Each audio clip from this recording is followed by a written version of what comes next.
This tablet has an 11-inch display, 8GB of RAM, 4G LTE, and it costs less than $200. But here's a shocker, it actually performs like something twice the price. If you're looking for the best budget Android tablet in 2025, this might be it. My name is Maddie, and today I'm putting it to the test. Let's start. The packaging is simple but well done. Inside you get a tablet, a USB-C charging cable, SIM ejector tool, and a quick start guide.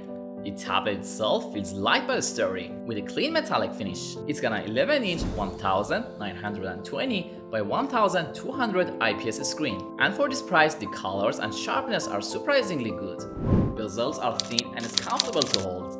Powered by an Octa-core CPU and 8GB of RAM, it handles everyday tasks like web browsing, streaming, and multitasking with ease. Storage is generous too, 128GB, extendable up to 1TB with a microSD card. It has an 8MP front, 13MP rear, and 2MP macro camera. While not flagship level, they are good enough for video calls, scanning docs, or quick photos. Gaming was better than expected. Games like Asphalt and PUBG Lite ran fine on medium settings.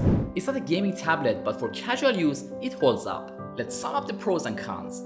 So for pros, crisp Full HD display, 8GB RAM for smooth multitasking, 4G LTE support with dual SIM, clean Android experience, and extendable storage up to 1TB. And for cons, speaker quality is average, camera performance is basic, and unfortunately not for heavy gaming. So is this the best budget Android tablet of 2025? Honestly, I didn't expect this much value. If you need a tablet for media like productivity or studying, this could be the one. Thanks for watching. If you found this helpful, drop a like and subscribe for more honest tech reviews every week. And now let's take one last look at the unboxing of this tablet.